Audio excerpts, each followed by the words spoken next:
Hola, ¿qué tal? Soy Hola, Rebeca bueno. Ramírez Hernández, una de las coordinadoras del Club de Lectura de la Caja Costarricense de Seguro Social. El mes pasado leímos en el club el libro de Annie Ernaux, El acontecimiento.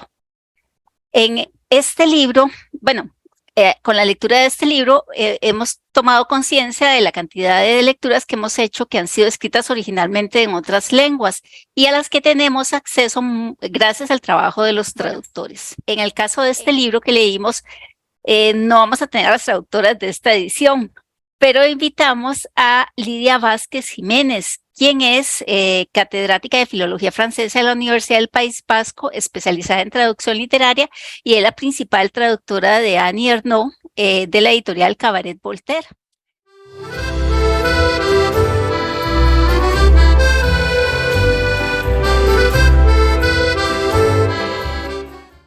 Pues muchísimas gracias por invitarme a estar aquí con ustedes. Bueno, buenos días Costa Rica, aquí es por la tarde. Me encanta empezar el día de allá con ustedes y muchísimas gracias por haberme invitado. Ujú.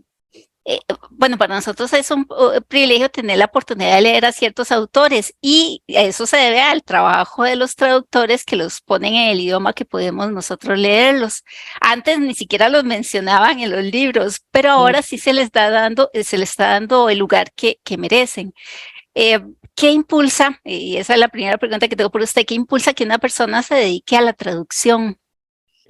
Bueno, pues yo creo que viene poco a poco, ¿eh? Aunque yo tuve pronto vocación de traductora, pero lo primero me gustaban mucho las otras lenguas. Entonces, desde chica aprendí, pues mi padre era un gran francófilo, entonces me enviaba a Francia. Entonces, bueno, pues el francés fue casi mi segunda lengua materna o mi segunda lengua paterna, mi lengua paterna, ¿no? Mi lengua materna el castellano y mi lengua paterna fue el francés, ¿no? Y de ahí pues pasé a otras lenguas y la verdad pues que mi pasión por las lenguas hizo que me dedicara a la filología. En aquellos tiempos en España no había estudios de traducción, es decir, que no había una formación específica para ser traductor o traductora como nos sucede ahora, ¿no?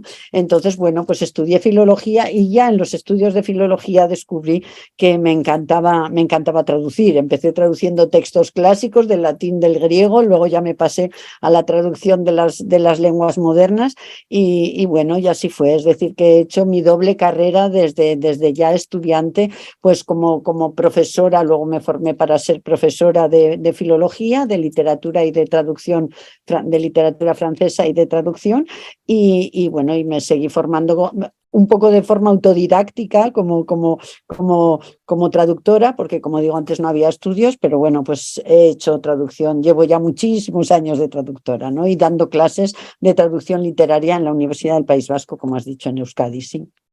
¿Qué habilidades debería tener un traductor? Porque estoy pensando un poco en el contexto, que sale la inteligencia artificial, que ahora hay traducciones en línea, pero ¿qué es eso en particular que tienen las personas que hacen el trabajo de traducción? Ya, bueno, pues yo creo que aunque las máquinas lo hacen cada vez mejor, pero yo creo que será imposible que nos suplanten. Yo les planteo estos retos a mis estudiantes y les digo, bueno, ahora pasarlo por DeepL y a ver qué os da, ¿no? Y siempre, y los retos que les pongo, pues DeepL no lo supera, ¿no? O cualquier otra inteligencia artificial que traduzca. ¿Cuál es el secreto? Pues que una lengua es un vehículo de cultura y entonces un traductor, una traductora tiene que conocer muy bien la cultura del otro, de la otra que está traduciendo, ¿no? Tiene que saber de qué está hablando. Entonces, bueno, pues si no conoces la cultura no puedes traducir bien y esas inteligencias artificiales no se meten en la cultura del país. En el caso de Annie Ernaux es todavía más claro, porque Annie Ernaux introduce muchísima cultura, lo habéis visto en el acontecimiento, pero todos sus libros están llenos de referencias culturales, a canciones, a películas, a juegos de niños, juegos de palabras, chistes. Entonces, claro, son cosas que yo tengo que adaptar a la lengua española para que se entienda el lector español o hispanófono, hispanoamericano, entienda lo que se está diciendo en el libro. Entonces tengo que contar las canciones infantiles que se cantaban aquí o en Hispanoamérica en esa época, los chistes que nos hacen gracia a nosotros y a nosotras. Es decir, que estoy haciendo una labor de adaptación que eso las máquinas yo creo que nunca llegarán a hacerlo. Bueno, el día que lo lleguen a hacer, pues ya hablaremos, ¿no? Pero yo creo creo que todavía falta bastante y eso, y el secreto es ese, es conocer bien la cultura de la lengua que estamos traduciendo, las dos culturas, ¿no? Ahora ya usted menciona a Annie Ernaux y fue por medio de que ella le otorgaran el premio Nobel que la conocimos a usted, que empezamos a leer sobre el tema, cómo ella prefirió que fuera usted la que tradujera su discurso de recepción del premio. Hablemos del inicio, ¿cómo surgió esa oportunidad de traducirla a ella? Bueno, pues el libro precisamente que has enseñado es un libro que estaba ya traducido hace tiempo, ¿no? Se tradujeron, hubo una traducción, la verdad, muy mediocre de los años 70 de Los armarios vacíos, que fue su primera novela. Luego Tusquets, esta editorial de Barcelona, pues tradujo un par de libros suyos, pero la verdad es que no había cuajado en España ni en Latinoamérica, ¿no? Esta escritora. Y sin embargo, pues yo ya hace justo 10 años hablé con la editorial Cabaret Voltaire, para la que traduzco muchos libros, traduzco para otras editoriales, para el Grupo Planeta, para Penguin también, pero mucho para Cabaret Voltaire. Y hablé con ellos y les dije, yo creo que Annie Ernaux va a pegar muy fuerte dentro de poco tiempo y que deberíamos hacernos con los derechos. Entonces, en ese momento, los libros de Tusquets además estaban agotados porque no habían funcionado bien y entonces pues compramos los derechos de todos los demás libros de Annie y bueno, pues esa ha sido la aventura, que ha sido más o menos de un libro por año, cada vez ha ido cuajando más. Es verdad que ya antes del Nobel recibió el premio Formentor, recibió otros premios por otros libros suyos, ¿no?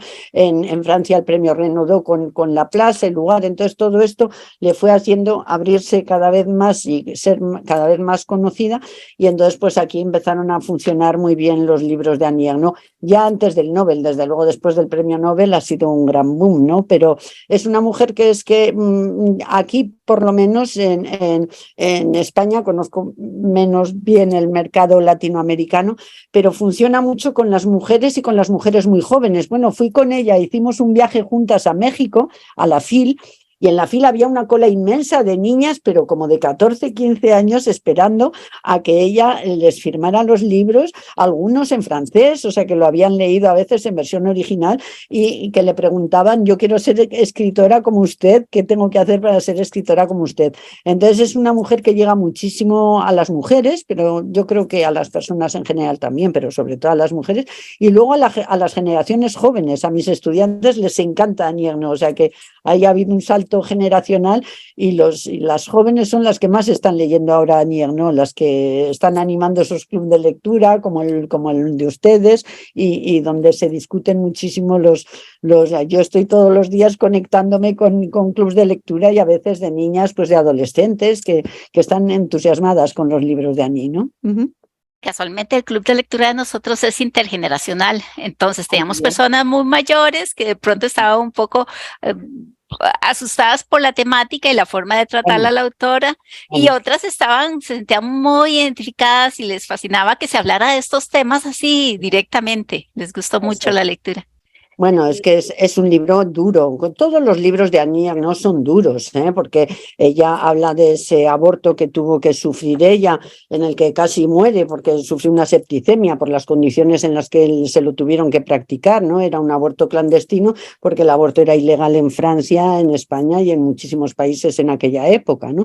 Pero como ella, tantísimas mujeres. Pero también habla del cáncer de pecho que sufrió y de la quimioterapia y lo cuenta con muchísimo detalle, habla del Alzheimer de su madre y lo cuenta con muchísimo detalle. Es decir, que los libros de Annie Ernaux son muy, muy duros, pero al mismo tiempo son como un canto a la vida. Yo muchas veces he discutido con ella porque tenemos ya una relación de amistad después de tanto tiempo. Yo voy a verla, cada vez que voy a París me acerco a su casa a verla, a ver a sus gatitos y entonces, bueno, hablamos mucho de todo y entonces ella me dice, no, yo no escribo por terapia, yo no escribo para liberarme de mis traumas, pero digo, pero tienes que ser consciente que los demás o las demás sí que nos liberamos de nuestros traumas gracias a leerte.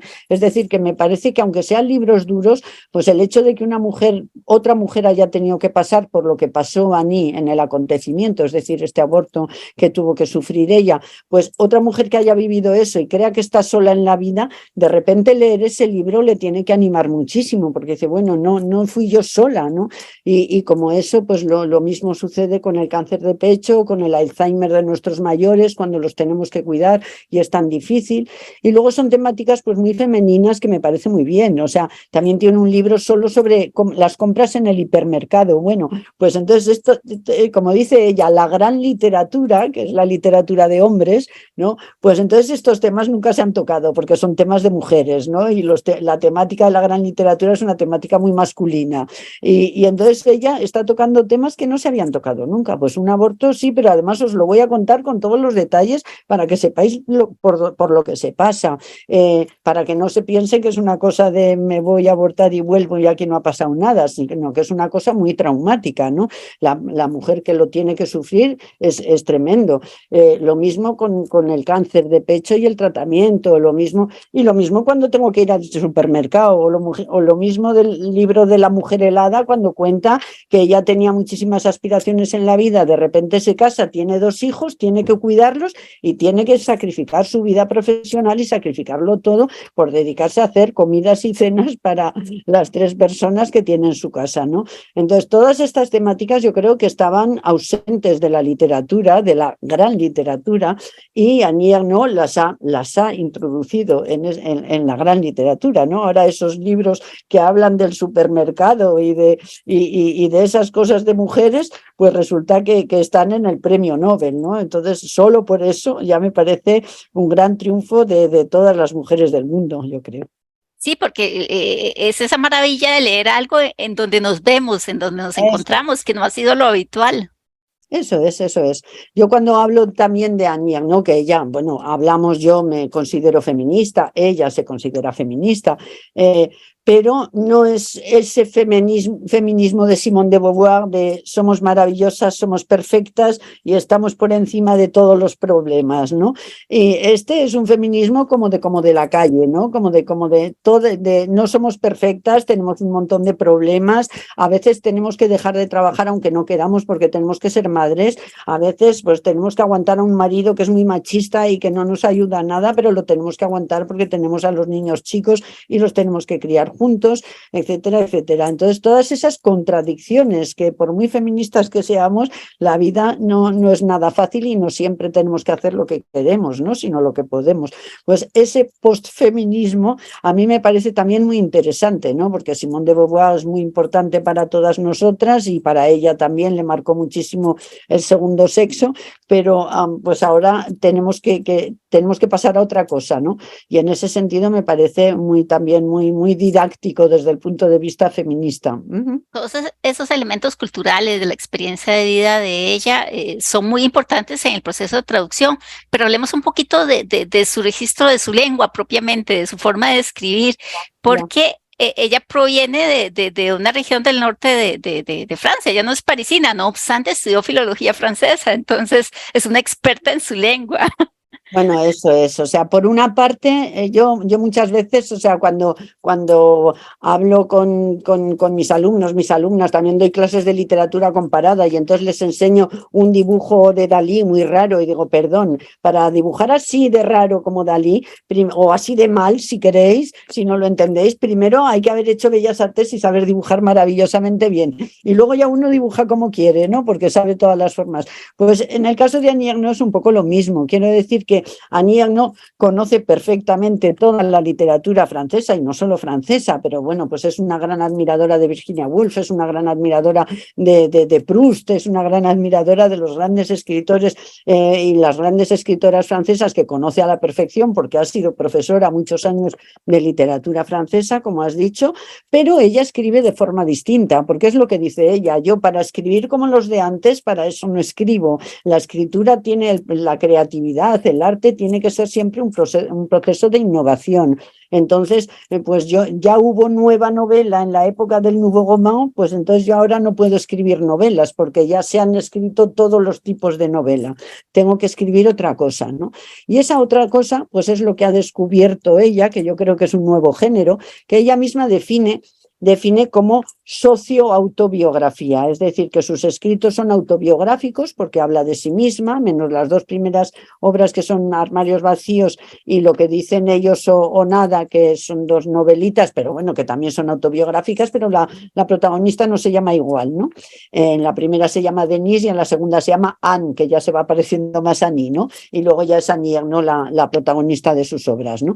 Pero menos esas dos, pues son obras autobiográficas porque habla de sí misma, de su vida y como dice, además siempre cuenta la verdad, por dura que sea, por difícil que sea, por vergonzosa que sea incluso, ¿no? La idea de no callarse nada por sentir vergüenza es muy importante en Annie Ernaux. Pero lo que dice ella es que no hace autobiografía clásica tampoco, porque ella solo cuenta lo que cree que tiene en común con muchísima gente, ¿no? Por eso habla de socioautobiografía, es decir, que cuenta eso donde se sabe que se va a identificar el público con ella y que al identificarse pues lo va a vivir como propio, que es la experiencia de lectura que tú has contado. Luego, claro, es de Normandía y entonces en Normandía tienen palabras que yo los de París no entienden, yo tampoco, me he crecido la mitad del tiempo en París, en Francia, en Tours, y no entiendo el normando, o sea, y tiene un montón de palabras raras, o sea, distintas.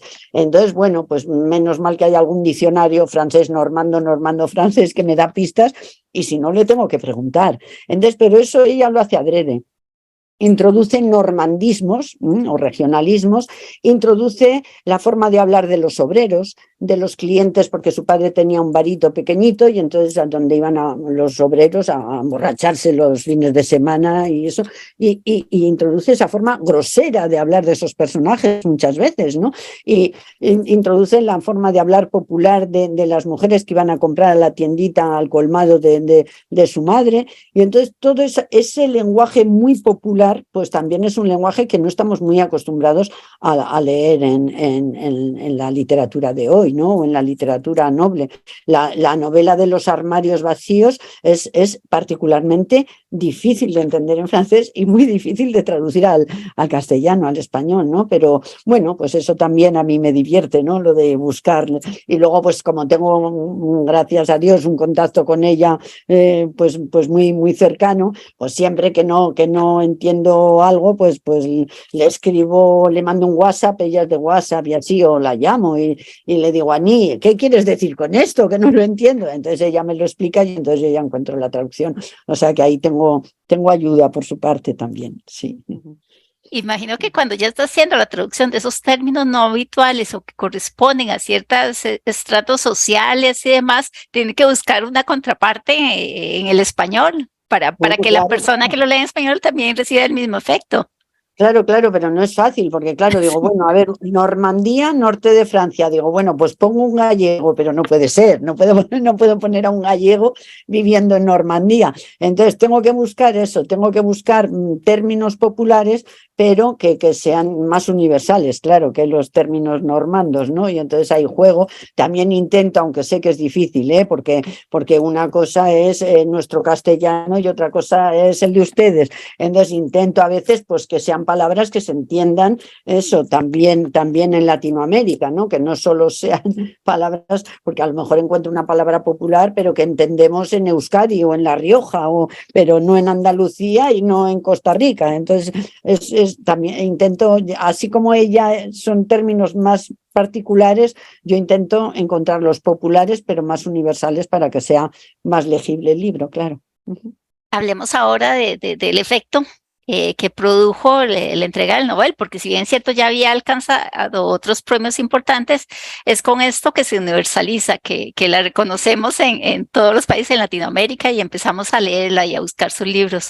¿Qué efecto tuvo en su vida que ella le otorgaran este premio? Bueno, pues ella dice que no le ha cambiado mucho la vida, que ningún premio le ha cambiado mucho la vida, es lo que dice. Bueno, ella da mucho dinero a ONGs herencia, o sea, que no sé lo que hará con el dinero, quiero decir que ese dinero a lo mejor a alguien le podría cambiar la vida, pero a ella no, porque tiene una vida muy sencilla y yo que la he visto después del Nobel veo que sigue llevando la misma vida sencilla, o sea que supongo que ese dinero lo repartirá en causas nobles, porque ella pues no necesita mucho dinero para vivir, tiene su casita en Cergy y una vida, como digo, muy sencilla, ¿no? En cuanto a la notoriedad, pues bueno, por un lado es agobiante, porque la llaman de todas partes del mundo la invitan para que hable de sus libros y no por no hacer el viaje, porque a pesar de sus 82 años está con una vitalidad que para mí la quisiera, una energía que se va, hace poco estuvo en la India y bueno, y volvió y estaba encantada de lo que había visto, o sea que tiene muchísima vitalidad para recorrer el mundo entero, ¿no? Pero el problema, como dice ella, es que cuando está por ahí no puede escribir. Escribe sus diarios, porque ya sabes que ella, desde que empezó con 17 años a escribir un diario, no ha faltado ni un solo día de escribir el diario. Entonces el diario sí que la acompaña en los viajes, ¿no? Y entonces escribe todos los días una página o más en su diario. Pero claro, pues un libro no lo puede escribir más que en su casa de Sergi. Entonces lo que está sintiendo es que le falta tiempo para seguir escribiendo, que es lo que es su vida, ¿no? Pero si no, pues lo que más le gusta del Nobel es que sabe que gracias a eso está llegando a muchos más lectores y lectoras, y al final lo que quiere todo escritor, toda escritora, y ella la primera, es que la lean, ¿no? Que lean sus libros. Entonces está encantada porque está recibiendo cartas de lectores y de lectoras entusiasmados y entusiasmadas con sus libros, y eso pues le llega mucho al corazón, ¿no? Pero tiene ese problemilla la pobre que a ver si se va calmando la cosa y puede ponerse otra vez a escribir en su casita de Sergi, ¿no? Que, bueno, hay varias cosas por ahí. Hay algunos elementos que menciona que van a ser muy útiles para quienes participan en un taller de escritura que organizamos en el Club de Lectura, que me parece eso genial. El hábito de escribir, llevar un diario puede ser una forma de escribir a diario, todos los días escribir algo, y también puede hallar material para textos, para relatos. Eso es, eso es. Bueno, eso es lo que ha hecho ella. Yo me acuerdo que cuando fuimos a la fila México juntas, estábamos en Guadalajara y había niñas que le preguntaban qué, pues eso, yo cuando sea mayor quiero ser escritora como usted, entonces, ¿qué tengo que hacer? Y ella les contestaba, empieza por escribir tu diario. Ese era el primer consejo a todas aquellas niñas, ¿no? Entonces, realmente me parece, primero, que crea un hábito de escritura, que eso es importantísimo, porque un escritor tiene que escribir todos los días, ¿no? Eres escritor no a ratitos cuando sales del trabajo o cuando los fines de semana, sino que un escritor tiene que escribir a diario. Y luego, por otro lado, en cuanto a su compromiso, al de ella, y que también me parece que es una orientación actual de la literatura que a mí me resulta muy interesante, que es una literatura un poco la literatura comprometida, pero no del siglo XX, sino ya del siglo XXI, es una literatura que quiere contar la verdad, ¿no?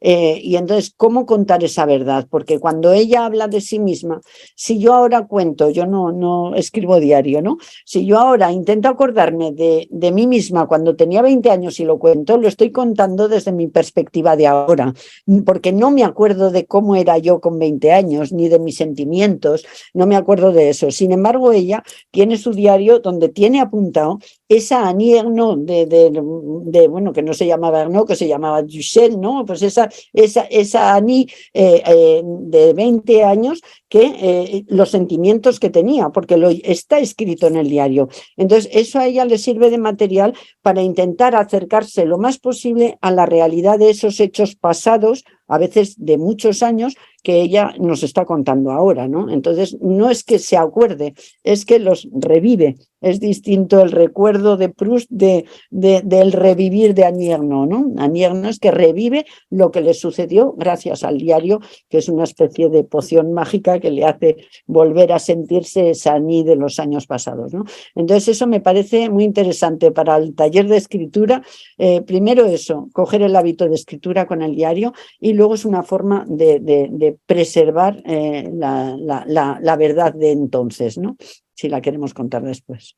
Ya para ir cerrando, Ya nos ha contado un poco cómo él ha estado acompañando a ferias de libro y su papel en la traducción del discurso y otras situaciones que se han presentado. Entonces eso ha incidido en su vida. Cuéntanos un poquito cómo ha cambiado su ritmo desde ese momento.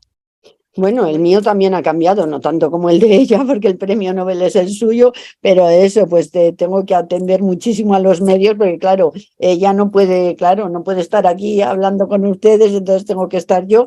Bueno, sería mucho más interesante ella. Entonces a mí también me han solicitado muchísimo a raíz de mis traducciones, porque aunque ha habido otros traductores, como tú has dicho, al español, pero yo ya he traducido 12 libros, o sea que creo que soy incluso la traductora que más libros ha traducido de Annie Ernaux también en otras lenguas, ¿no? Aunque ahora están yendo más rápido, pero bueno, eso me ha incidido en eso, en estar, bueno, a mí me encanta hablar de Annie Ernaux, ya lo has visto, que me estoy encantada de hablar de ella porque soy su traductora, pero además soy una gran fan suya y una gran lectora suya, entonces me gusta muchísimo hablar de su literatura, también hablo de su literatura en clase.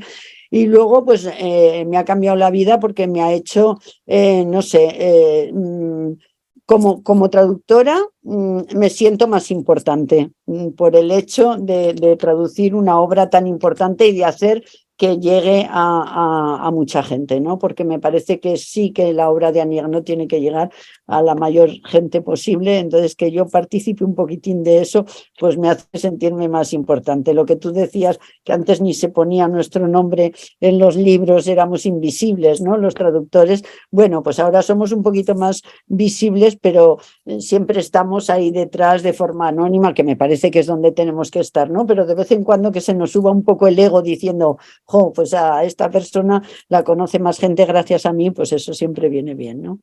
Bueno, agradecerle mucho su trabajo, agradecerle mucho que nos diera ese ratito en esta entrevista para motivar a más lectores a leer ese trabajo que hacen ustedes, pero en particular el trabajo de Annie Ernaux. Muy bien, pues muchísimas gracias a ti, Rebeca, y a todos ustedes. Muchas gracias a quienes vieron este video. Recuerden suscribirse a nuestro canal y marcar la campanita para que les llegue un mensaje cada vez que subimos un video. Que la pasen bien.